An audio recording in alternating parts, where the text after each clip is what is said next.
SK온이 이 미국 자동차 회사 포드와 합작해서 만든 블루오벌 SK가 이 미국 켄터키주에 이 합작 공장 두 곳을 짓는 공사에 본격 착수를 했습니다. 이 공장은 미국 최대 배터리 공장으로 평가를 받고 있는데요.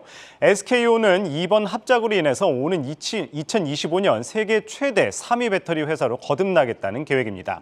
관련된 내용 산업부 신재근 기자와 이야기 나눠보도록 하겠습니다. 신 기자. 일단 이 블루오벌 SK 확 와닿지가 않아요. 이게 어떤 의미입니까? 네, 먼저 블루오벌 SK는 이 SK온과 미국의 자동차 기업 포드가 이 지난해 5월 이 전기차 배터리 생산을 위해 만든 합작 법인인데요. 이 회사명을 설명드리기 전에 쉬운 이해를 위해서 사진 하나 보여드리겠습니다. 지금 보고 계시는 사진이 미국의 자동차 기업 포드의 로고입니다. 이 파란색 바탕의 타원이 이 영문명을 감싸고 있는데 이 블루오벌은 여기서 파란색을 뜻하는 블루와 이 타원을 뜻하는 오벌의 합성어입니다. 여기에 SK온의 SK가 결합돼서 블루오벌 SK가 된 겁니다. 이 블루오벌 SK는 총 10조 2천억 원을 투자해서 오는 2025년 가동을 목표로 켄터키주와 테네시주에 배터리 공장 3개를 짓기로 했습니다. 네, 사실 이번 합작 이외에도 사실 지난주에 이 현대차와도 이 북미 시장 공략을 위해서 배터리 협력을 하기로 했지 않습니까? 근데 이번에도 이 미국 최대 배터리 공장에 합작 공장을 짓는다는 건데 어떤 의미로 해석하면 좋을까요? 무엇보다 이 배터리 셀 소재와 이 전기차 등의 미국 현지화를 요구하는 이 미국의 인플레이션 감축법, 즉 이 IRA에 즉각 대응할 수 있다는 점에서 의미가 있습니다. 이 IRA 시행으로 SK온은 배터리 제조와 조달을 미국 중심으로 재편해야 하는 과제를 안고 있는데요.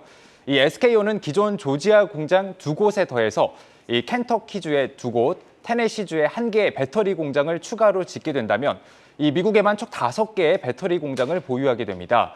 이 지동섭 SK온 사장은 이 미국 내에서 선제적으로 배터리 투자를 해온 만큼 이 장기적으로 우리에게 유리한 환경이 될 것이라고 평가했습니다.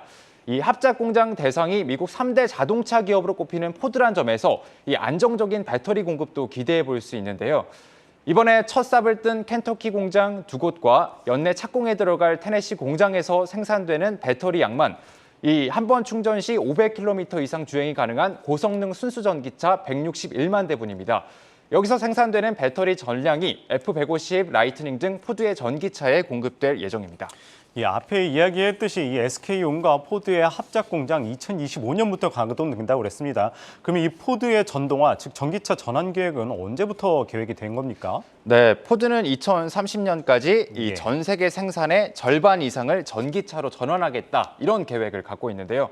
이를 위해선 240기가와트시의 배터리가 필요할 것으로 회사는 보고 있습니다. 이는 고성능 전기차 300만 대분에 해당하는 양입니다. 취재 중에 만난 배터리 업계 관계자는 최근 포드에 들어가는 배터리 공급이 원활하지 않은 걸로 안다면서 이 포드가 SK온에 배터리 공급을 빨리 해달라고 요청하는 상황이라고 이 분위기를 전했습니다.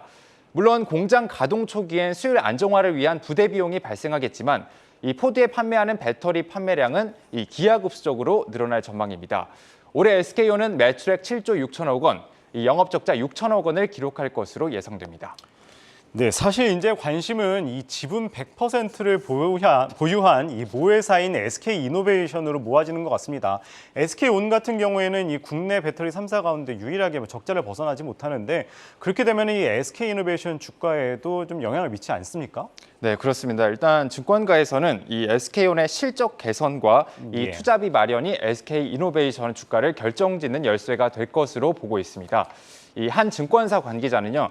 SK온이 적자 탈출에 더해서 공장 증설에 필요한 투자비를 어떤 재원으로 마련하는지에 따라 이 SK이노베이션 주가가 이 재평가를 받을 것이라고 말했습니다. 시장은 SK온의 적자 탈출이 빠르면 내년 하반기 아니면 늦으면 2024년 상반기에 가능할 것으로 예상하고 있는데요.